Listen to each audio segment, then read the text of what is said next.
So we get out there and we're in Gary's lures, the 32 here, and a nice ride out. We drop the hook on it and these jacks are all over. And these are like 35 to 50 pound jacks. And the water was really cold, so we got a lot of wetsuit on, so you really had to work to get to the bottom because they were down off the wreck. You know, they're probably about 60 feet, 70 feet down.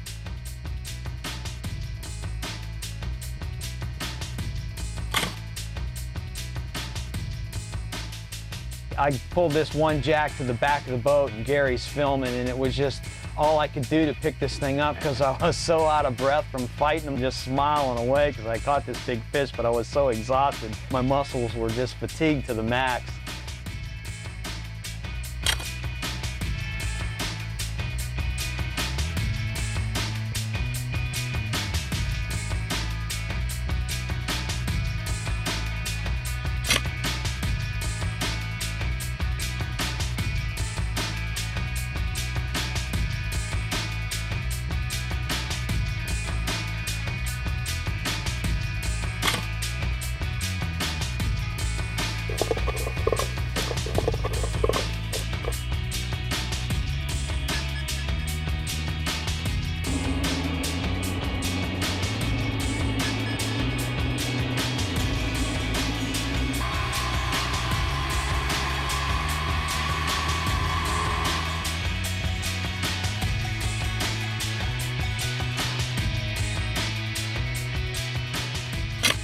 It was late in the afternoon, and this big cooter was right in the middle of the schools. And the more I looked at him, I said, God, this is going to be a good one. We put him on the scale. He was 51 pounds, and we had a baby shark that was inside his stomach. When I cut him out, I couldn't believe it. We put him back in there. This thing was just gigantic. What a fight this fish was. It was just gigantic, you know? He was just the biggest cooter I've ever seen.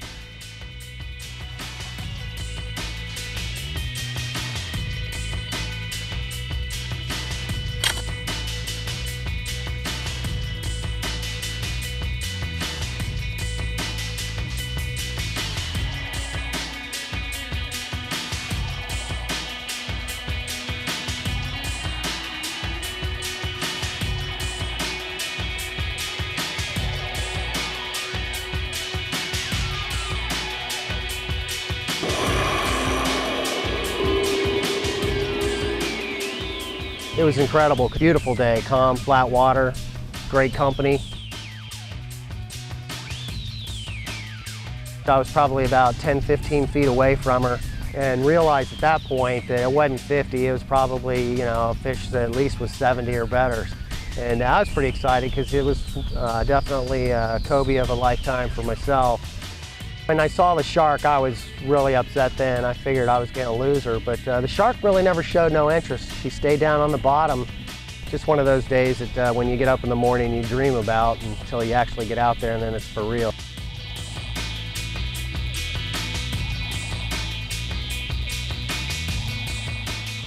The bait ball can open up as you swim through it, and then all of a sudden your prey is appearing. Jacks and cobia and cobia snappers are all coming around to feed off of the bait, and you're in their element, so you never know when they're going to appear right in front of you, and you just got to be ready.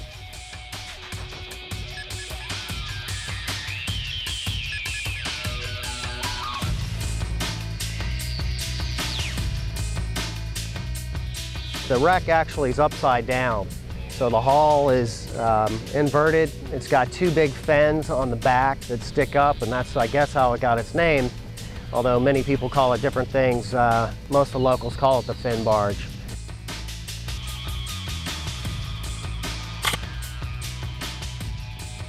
It is one of the biggest wrecks we have a chance to dive. It's at a nice depth, and on a good day like today, you can see the wreck from the surface, which is a treat, because it's not always that way.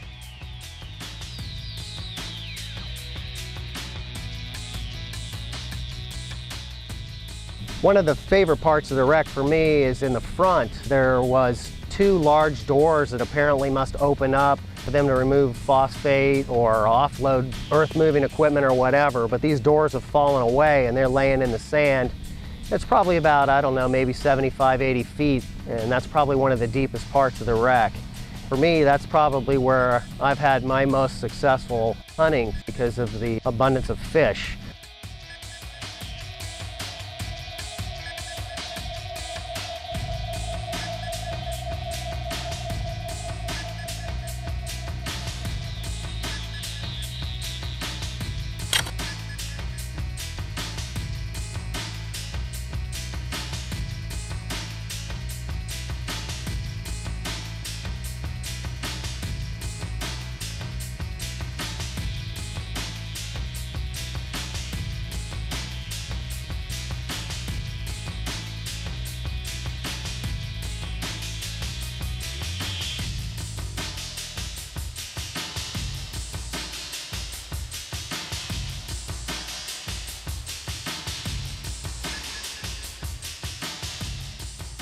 And what really turns you on is when you get in the water and you see the wreck, but not just the wreck with nothing on it, but you see the swirls of bait, big jewfish hovering up on top, and all kinds of life going on. So it makes it a lot of fun.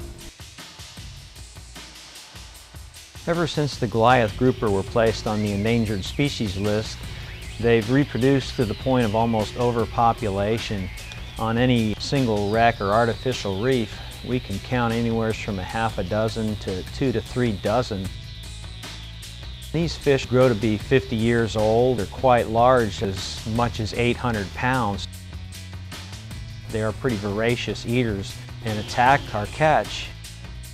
We have more and more reports of Goliath grouper and spearfisher encounters where things are almost getting out of hand to where the diver could be harmed very seriously. It is an issue that needs to be addressed by the legislature, and we're all hoping that they would open up some sort of a season or a tagging system where we could harvest a few of these and keep their numbers down to a manageable stock.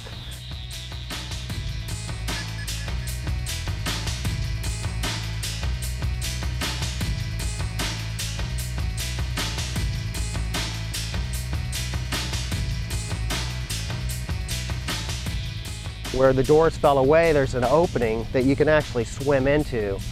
And it's pretty dark in there, but you can actually, once you get up inside the wreck, you can actually start to have your eyes get focused where you can see things.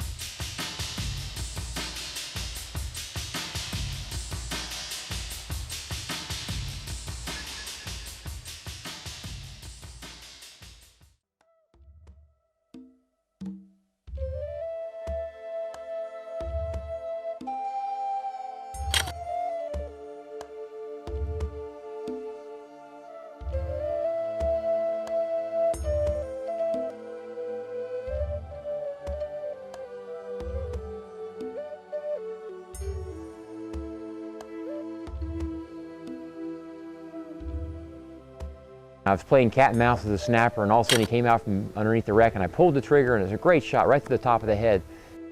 And I didn't have that good of a breath hold, and I had to go back to the surface to regather my thoughts. He had to be about 85 feet down, and I said, oh boy, we're gonna have fun now.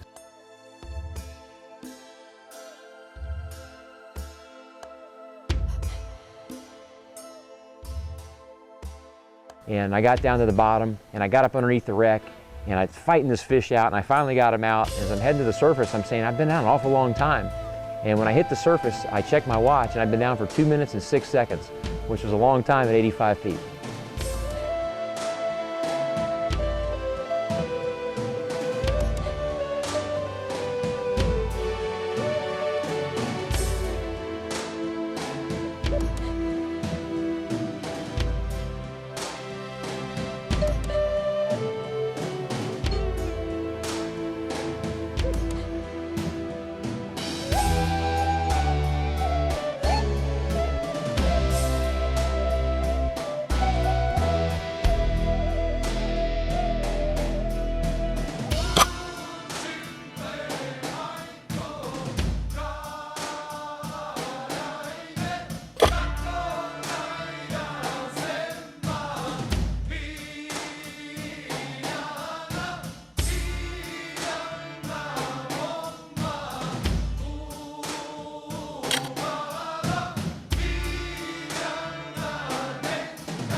You'll find yourself a lot of times swimming all the way up inside the ledge just to try and pull a fish out from underneath there.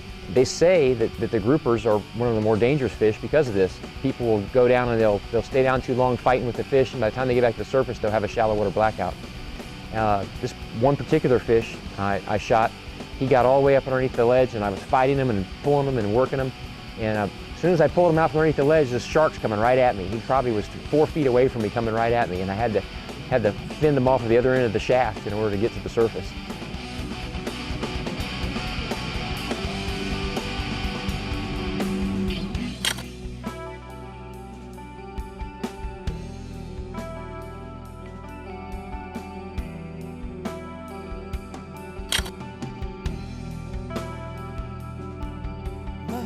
vessel was swallowed by the sea. I feel things only seen in threes. Distance makes a heart grow fonder, but still. Here we're going to be shooting sheephead, big ones, where I missed one right there, and now I get him, and it looks like a nice shot, and as soon as I grab him, he gets away. So when this kind of thing happens, you want to really keep looking for the fish. You hate to leave a wounded fish around the reef or whatever, so you always like to keep searching until you find him. And I was looking so hard for the sheephead, I missed this grouper that was in there. I didn't even see him. But as we go along here, this wreck is a big cylindrical type, like a submarine looking thing. And I'm still looking for the sheephead. I know he's in there. I already seen him. I'm just trying to get the shot. Now I think I see him right through this little hole here, and I'm gonna get a thumb shot on him, and that's all it took.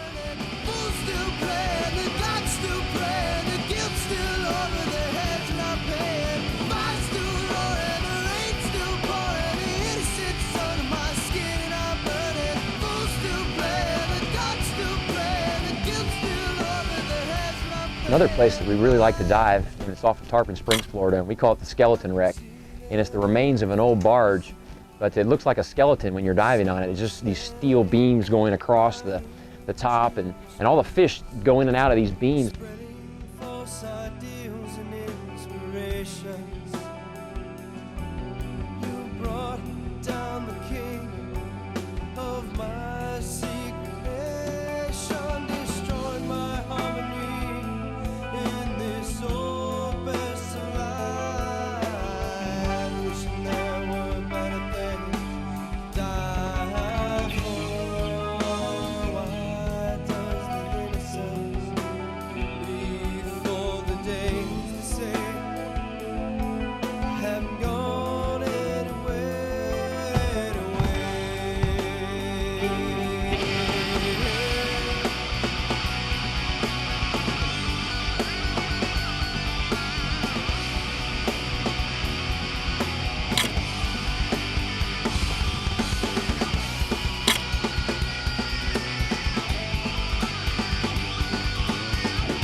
We are trying to hand feed jewfishes. There's in abundance in this area.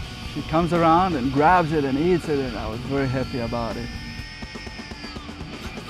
I shoot him, and he takes off through the skeleton wreck, and I said, well, I've got to get this fish out before he gets all tangled up in there. So I followed him through these holes in the beams, and I pulled the fish back and got control of him. Then I had to turn around this little tiny little spot and wiggle my way back out.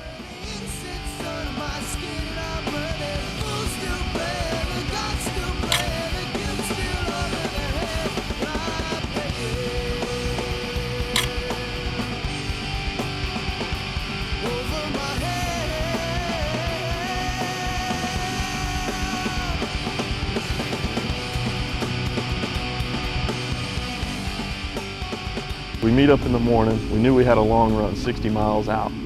Once we break about 40 miles, it starts looking pretty nasty.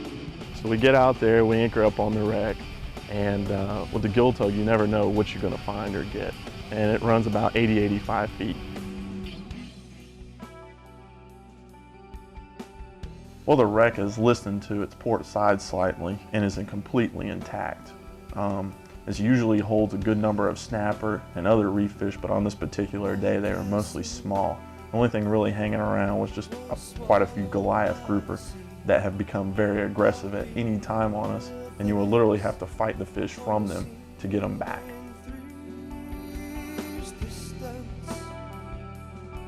A few drops, didn't see nothing except some barracudas, and did a drop, was coming up, and I was close to the surface. I see something coming up towards me. He slows up, and I get a shot. Take it, boom, got him. He takes off. Well, as I'm on my way up, my reel for some reason freezes up on me. I'm I'm thinking, great, so I'm pulling out the line as hard as I can. I hit the surface and I yell over to GR, quick, take the shot. Let's get him on the boat. So he takes the shot, boom. Well, anybody who's ever shot and fought a cobia knows that they just don't die and quit. They fight to the end. Well, that was one of those fights. We got 2 shafts in the fish, the line's going this way, that way, and the fish just doesn't quit.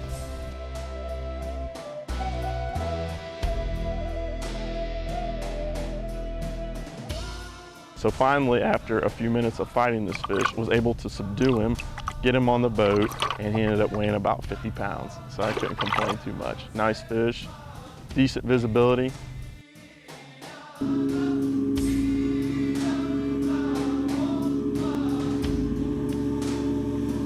So we decided to check out another small wreck that was in the area, but unfortunately it had even fewer fish and only 1 Goliath grouper living there. And that's the thing with hitting small wrecks sometimes. Sometimes you hit the mother lode and sometimes it's a bone. And when you run into that situation, you just keep going and going till you hit the mother lode.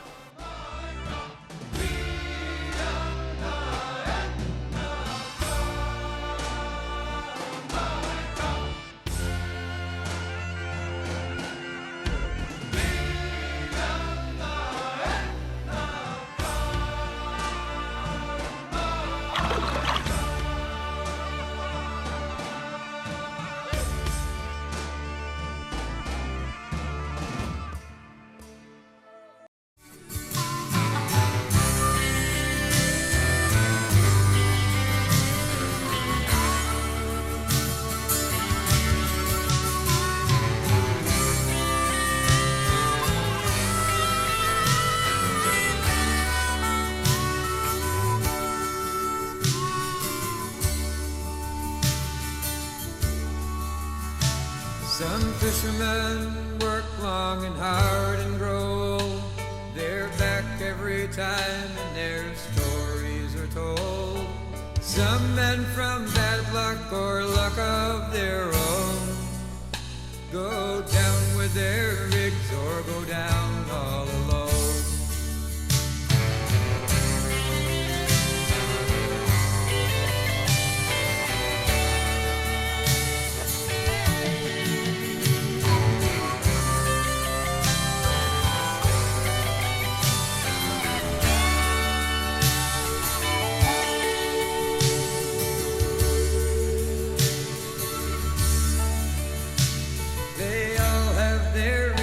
For being out there, some fish for grouper, red, black, or square.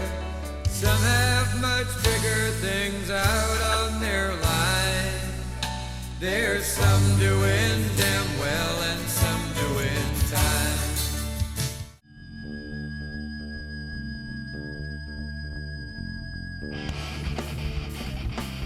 The fish on the east coast of Florida are usually much larger than in the Gulf. World records have been shot over these very wrecks in this video. I swim up to the wreck and all I see under me is cobia, like 10 cobias. So we jump out, found the wreck, call the boat back over, fight the current a little longer, and the difficulty in shooting the cobia is wrestling it at the surface. A cobia, a lot of times, I guess you'd say, was raring for a fight. It'll let you get close, but as soon as you get near it, it just starts kicking your butt. And they're thrashing around, and I think every wetsuit I own has cobia spikes in it, where a cobia is thrashed around and cut it. They have, I think, 6 to 8 spikes stick up off their back, and as they're twisting and turning and you're trying to subdue them on the spear, they're just kicking your butt and slashing you with those spikes. But it's not the initial fight that's so hard on the cobia. It's that butt-kicking surface fight that always gets you. And so more than almost any other fish, it's almost like it waits. It's just waiting to give it to you. It knows it's gonna go in the boat.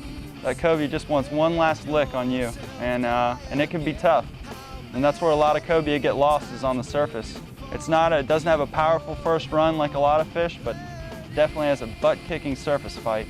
And something to look forward to. It's a fun fish to shoot, and it's a great fish to eat.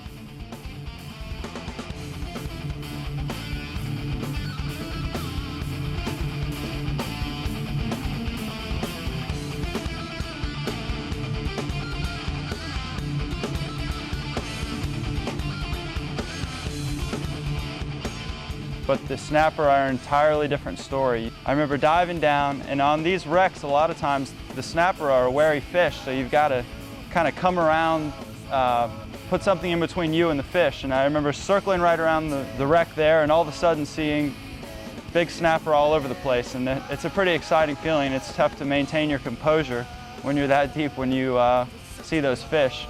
And like I said, it wasn't exactly the perfect condition, so my heart was pumping harder than it should have been, and it doesn't help to see big fish. So, you know, shot the fish in a wreck environment.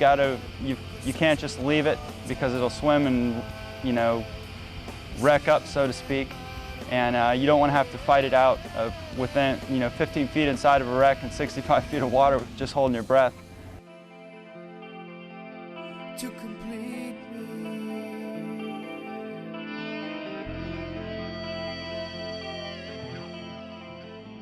Another great place to go diving is off the coast of North Carolina, out off the Hatteras banks.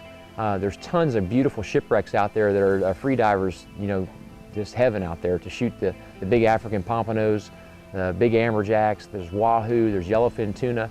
It's just a great area to go. And each year, Omer sponsors the Omer Bluewater Invitational out of Cape Hatteras, and it's a fantastic dive tournament. Mark Labachetta does a great job putting this tournament on. The scoring system is great for it's a 3-day long tournament, and every year the competition gets better and better at this tournament. And it had divers there from Africa. We've had divers there from Puerto Rico, California. They come from all over the world for this tournament. Every year there's better and better fish turned in.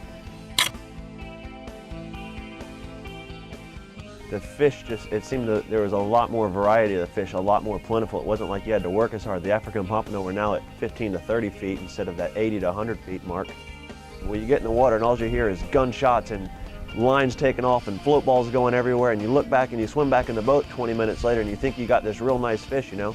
I got like a 34-pound pompano. Swimming through the tuna door with this huge pompano in my mind, and I get back there and there was like 4 turned in total from 6 divers shooting.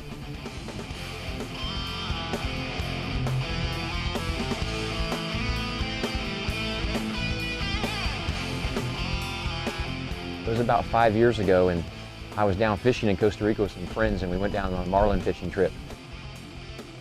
We were driving along, and I saw these big schools of spinner dolphin just going everywhere, and I'd never seen anything like that in my whole life.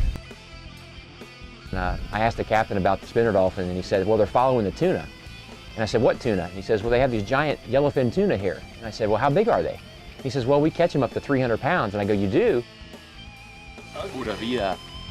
And I said, well, let's catch one. And he says, well, they're hard to catch because there's so many tuna down there that all the small ones eat the bait before the big ones get a chance to hook up. I thought about this for a while, and I came back to the States, and I was talking to some of my dive buddies, and I said, they got a lot of these big tuna down in Costa Rica. And any of y'all want to go on a trip? And the first time I asked everybody, they're all like, well, no, I don't want to go. It's too far, and we may not get any fish there or whatever. And well, after a couple years of badgering everybody, I finally put a trip together, and we went down. And that trip was pretty amazing. We got down there and we got out in front of the spinner dolphin, and we all hopped in the water, and nobody knew what to expect. Our first breath, everybody went down about the same time, and we all hit the surface about the same time, which is about 18 seconds later. And we were all hyperventilating and looking around like a seal's head out of the water looking for help. And we said, did you see that? Did you see all the tuna? Did you see all the sharks? And it was pretty crazy. And after we finally regrouped and we got our breath holding capabilities a little under control, we found that we could stay down for 22 seconds, and just long enough to squeeze off the trigger on one of these big fish. Well, the first time one of these big fish hit the decks, we were all excited and couldn't believe how big these fish were, but everybody said we saw bigger ones. So we kept diving and diving and looking, and we'd shoot bigger and bigger tuna. Well, on that trip, I'll never forget, Guy Nesbitt pulled the trigger on this one. It was like a 270-pounder. I think it was a moose. And we fought the thing and fought the thing and fought the thing, and put a second shaft in it and kept on fighting and fighting and fighting. It took over an hour to land this fish. And we were just amazed at the power and strength that these fish have. Guess what, everybody? Sasha's got a tuna on. The ride of my life, baby. Sasha's got a tuna on. Nice one. Mia, your daddy is taking a sleigh ride on a tuna. Hang on to him there, Sasha. I have 80-foot bungee which stretched to 200 feet, and she's all the way down now. I'm not letting go, Richard. It's my birthday present. Happy birthday, Sasha! Tasha's got his tuna coming in. He's riding him in. Ah.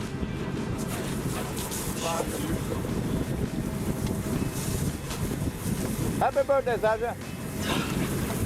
Hey, she gave a fight.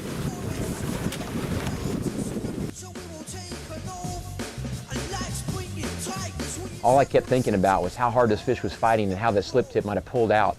And I was really worried that the fish would have gotten off. And I grabbed the line and was pulling on the line as hard as I could. So I swam down, I grabbed the shaft with all my might, and I just jammed it back through this tuna. And about that time, it looked like I had everything under control, and we were able to fight the fish back into the boat. But one thing, whenever you shoot these big fish, you want to make sure that that shaft goes all the way through them, because if it doesn't, you never know when it might pull out.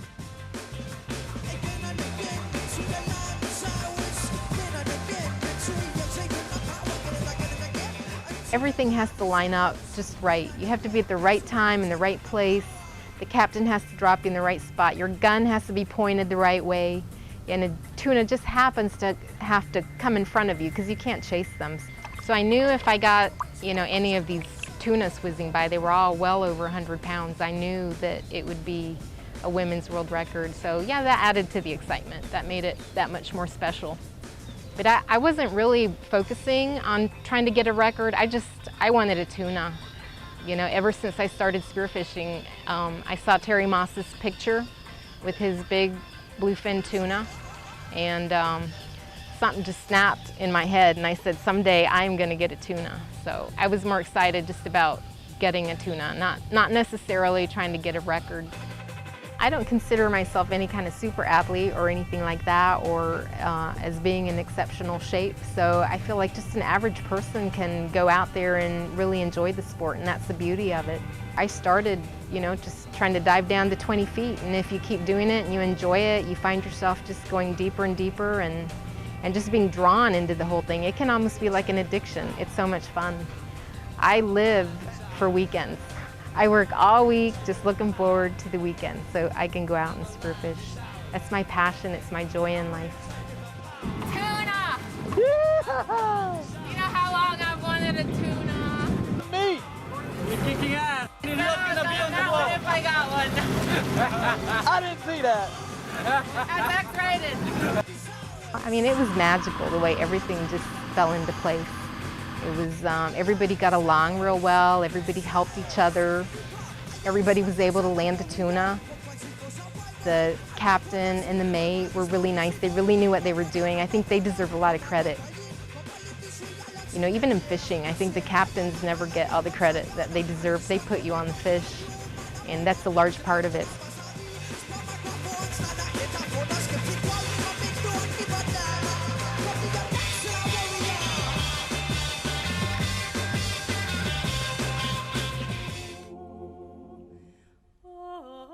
I jumped in the water with no wetsuit or anything, and for about 2 minutes, it was just me and this sailfish. She was just swimming around me. At one moment, she passed so close under me that I thought she's gonna spear me. I could grab her beak with my hands. That's how close was it. And it was very tempting for us, really, because everybody wanted spearfish, marlins and the sailfish, but Captain asked us not to spear any of the billfishes because the major industry down there is sports fishing, and out of respect for the captain, we didn't spear any of the fish. We definitely had the opportunity. They were close enough to spear. Oh, absolutely, yeah. Absolutely. Not shooting that, it's a big was challenge. Hard. That was real hard. Of fate. So we're going out, and I had tuna before. My decision was made that I will be filming this time, and Gary and Chris will be shooting. Chris is using all my gear, and I start to hang close to him because I wanted to get a really good shot of the tunas and the fight.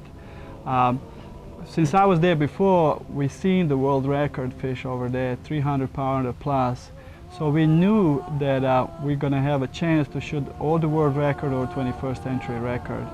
I did explain, and we all read the rules, making sure that we do everything right. If we get that opportunity, that we don't mess it up because technicalities.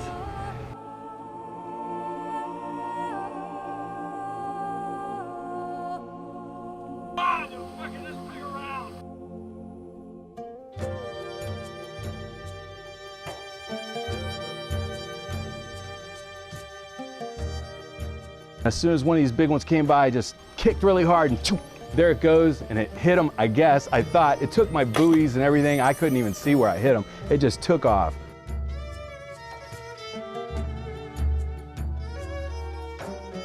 At one point, it seemed like during that 45 minutes when I'm sitting up there with the board and I'm trying to put some pressure on, and these guys are screaming, put pressure on them, fight them, pull them, and I'm thinking, man, I don't want to pull the spear right out of the fish. Then all that work would be nothing. So I had to get a second shot on him because we weren't too sure how good he was shot. They handed me another gun, I loaded it, went down about 35 feet, and it felt like I was going down 100 feet because my heart's going boom, boom, boom, boom. So I go down and boom, put a shot right behind the eye, and blood goes everywhere. Oh, it's awesome. As you can see here on the video, you got blood going everywhere. Finally, knowing that I'm landing the fish, that he's not going to come unhooked, that was a great feeling. Something that we've been waiting for all our lives, to go down there and get some nice tuna, and we finally did it. So.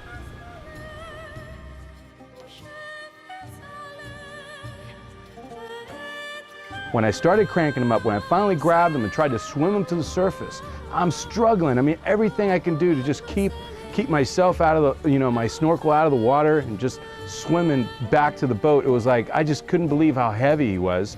And it was just an incredible experience. I was swimming to the boat, but it wasn't easy. The boat's kind of backing down towards me as well. And I'm struggling and just kicking as strong as I can. And it just pretty much exhausted from that whole experience.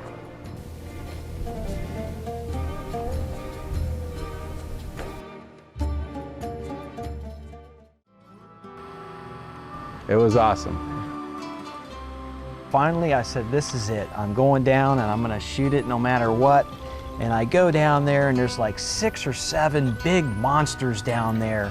Then I seen the Mac Daddy like down about 15 feet below the other ones. I just kicked real hard, swam at it and shot straight down on it, and the spear went right through it and stuck, and that thing just took off and turned down and went right down to the deep. And the cable's flying by your head and the buoys are coming on the surface, and it was just unbelievable. My heart was pounding and it was just great. And then finally when I got to the buoys and I knew that it was still on because I could feel the pressure, it was just pulling me wherever she went. I was there with it. I had no control over what was happening at that point. And I just realized how strong these fish were then. They're just unbelievably strong. Well, then the best thing, the most rewarding thing is we all like sashimi. So we start chopping the fish up right there and just have sashimi fresh right on the boat. Everybody eats it. I was yelling at Gary earlier to put pressure on his, and I'm thinking to myself, oh God, boy, was I stupid for telling him that. You got no control over where this thing's going. But it was just great. I was being pulled on the top of the plane. Finally, when she started to give way and I was able to start pulling a little bit, it was still really hard because it's just dead weight. And every time I started to pull her up a little bit, she would just sink me right under, and I couldn't breathe. I had to kick real hard to get back up, and I was just making no headway at all. So finally, I got on top of the float and started pulling her up 1 foot at a time. And she came into view and I was realizing how big she was. She just kept growing and growing and getting bigger and bigger. By the time she was up on the surface, I was like, God, this thing's bigger than I am. It's just unbelievable. And you're filming everything and I can hear you yelling and screaming, oh my God, this thing is huge. It was just unbelievable. It was the best experience I ever had. I'd never shot a fish that big before. It was just really neat. We were there for a few days, and Sasha gave us that day, that window of opportunity, and that just goes to show the camaraderie that's around freediving and spearfishing. We took it to shore. We hung it up over there on the dock of the local restaurant. It was dark at this point. We had about probably 40, 50 locals taking pictures, admiring the fish. I'm 6'4", and that tuna was bigger than I am. And I remember, wow, that was the big fish. It turns out to be on the certified scale, 250 pounds. That fish bled a lot. So when we did the measurement on the boat, before we weighed, it was like 278. She lost a lot of weight, huh? Yeah, she lost at least 20 pounds. You could see her shrinking and shriveling. Well, we did 2 measurements, and her girth shrinked 1 inch in 6 hours. I think the length shrunk an inch too, maybe. I huh? think so too. Yeah. So on the end, we big took the fish, though. Oh yeah, on the end we did all the measurements and everything, and finally took it to the table for the cleaning it, and we fed the whole village. Yeah, the whole village. They came out with their little plastic bags, you know. There was 40 people in line waiting for the tuna steaks. It was great. It was awesome. Really nice. The locals out there were very nice too. It was an unbelievable trip.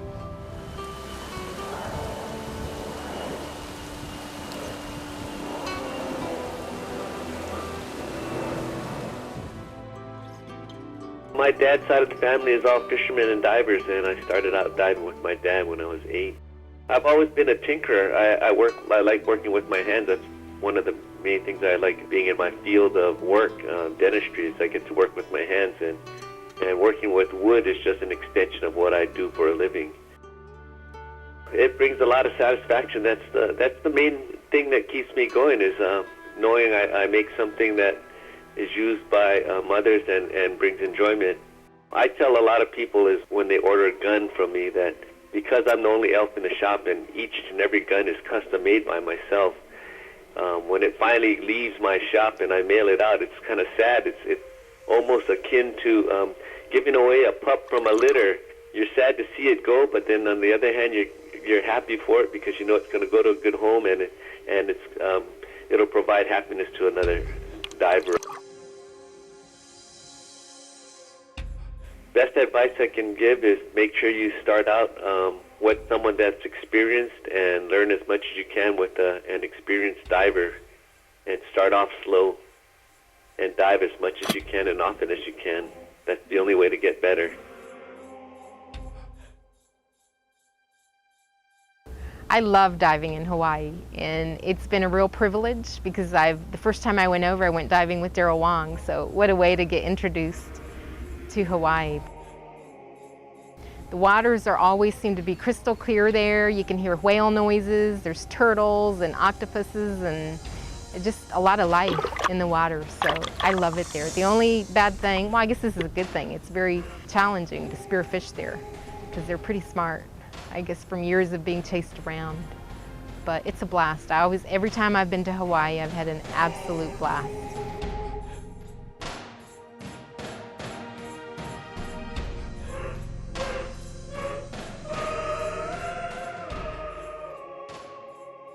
You have to be really careful. Every time you think that you've got a fish cornered, he sees you and he bolts. So I was trying to be really quiet and just sneak up on him and get him from the side. Yeah, I was crawling in, real stealthy.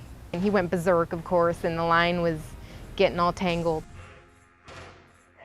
Fish in Hawaii, just because they're so spooky, you've got to use like every trick in the trade that you know to try and hunt them down. When I first went there, I would just kind of dive bomb him. Well, I was just learning to free dive, and I was with Daryl, and I would just dive bomb him. Miraculously, I did get a few, but I knew that was not really the way it should be because I watched Daryl, and he would glide down so smoothly and so softly, and then he would lay on the bottom for what seemed like minutes at a time. He would lay there, sometimes he would scratch the bottom, and all these fish would come in and look at him, and he would just sit there and watch and pick out which one that he wanted to spear. So that was a really good learning experience. So I try to copy him, and that has helped. You know, there are a few fish in Hawaii that I would go down, and you've got to force yourself to just lay on the bottom real calm, and eventually they will come to you. It made me a much better spearfisher to have to try that technique. I mean, you're forced to in Hawaii. Fish are not gonna, none of them are gonna come easy like they do here. There are no dumb fish in Hawaii.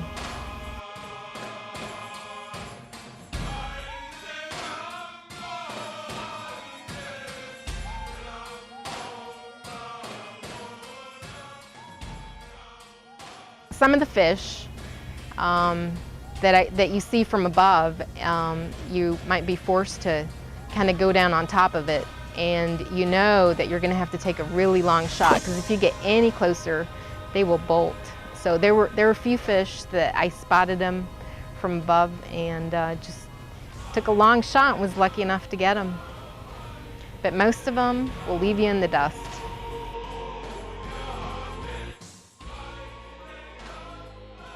I guess my other obsession besides spearfishing is collecting shells.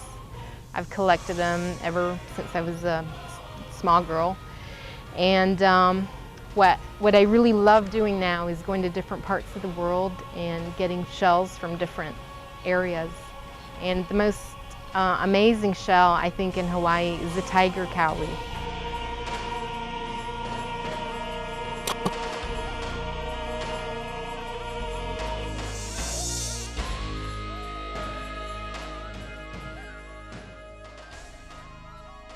I think of all the methods of harvesting fish, spearfishing has to be the most environmentally conscious. You know, to contrast the way that we did it and the way sometimes, you know, that it's done commercially, I think there's no comparison. Statistically speaking, of all the fish that are landed, less than 1% are taken by spearfishers.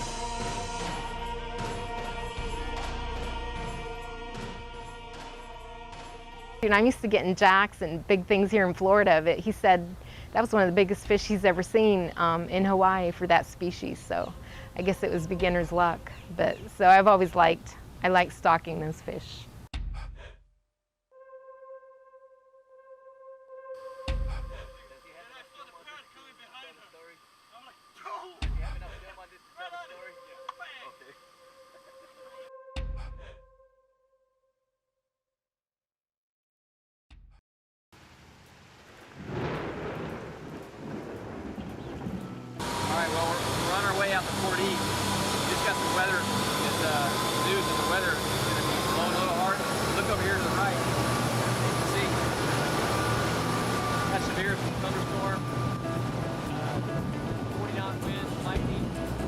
We're sitting here by beautiful Cat Island in the Mississippi Sound, blowing about 40 knots right now in the middle of this thunderstorm. I know. I heard it on the radio. I could have heard it live.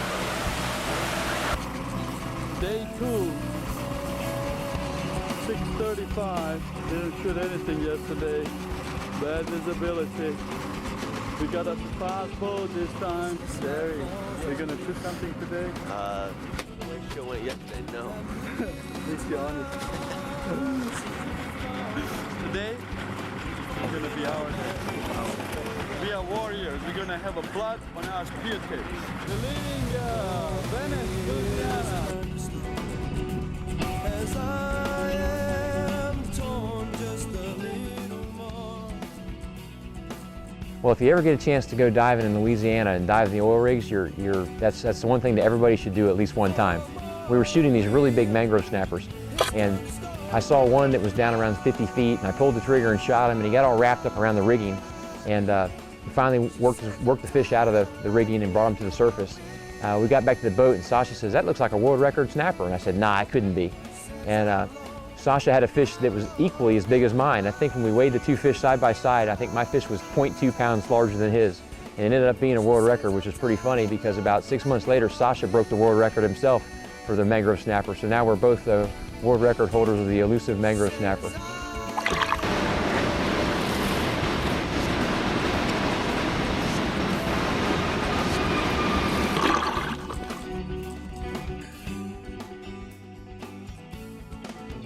We were diving, during the tournament, we were diving on this one rig, and we noticed that this big school of tarpon was coming in and out. And I'd mentioned it to Mike Freeman. I said, "Man, look at those tarpon." He says, "You can shoot those. Those are in the tournament." And I've never heard of shooting tarpon before. It's kind of unusual to shoot tarpon because in Louisiana, they have tarpon, and it's legal to shoot them, and the people there eat them. In the area where we come from, in Tampa, Florida, nobody shoots tarpon, nobody eats them. It's always a catch and release type fish. He went crazy going in and out of the rig legs, and if you've ever caught a tarpon on hook and line, you know how they jump and go nuts. Well, they do the same thing when you spear them. And this fish had gone up inside the wreck, around the rig legs. I'm coming to the surface trying to get air, and my reel had jammed up. And I was 1 foot from the surface, and I couldn't get a breath of air. Fortunately, Sasha was close by, and he came over and grabbed the gun from my hand, and I was able to get up and get some air, and we fought the fish back up to the surface and landed him. Louisiana oil rigs are an amazing place. There's tons and tons of fish around these things. You can, in any given day, you can see tuna, wahoo, you can see tarpon, you can see snappers, groupers, giant jacks, giant barracudas. It's just a plethora of life around these things.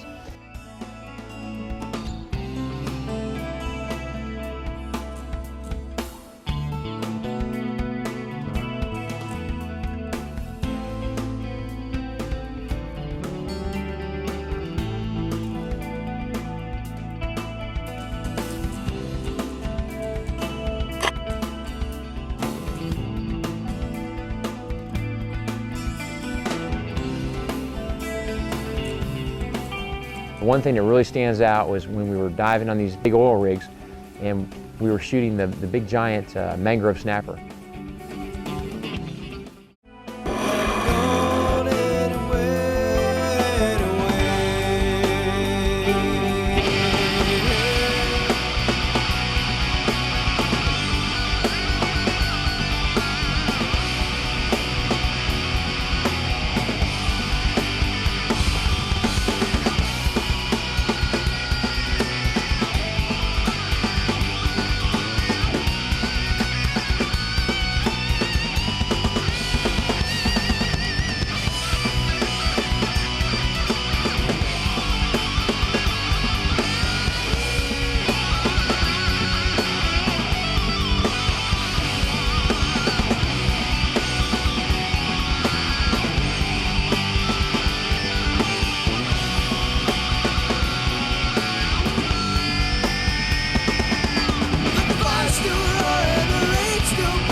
That's me, isn't it? Chris Gardinal and Sasha Braddock, Out of Focus Productions, right here. We don't have to say that. It sounds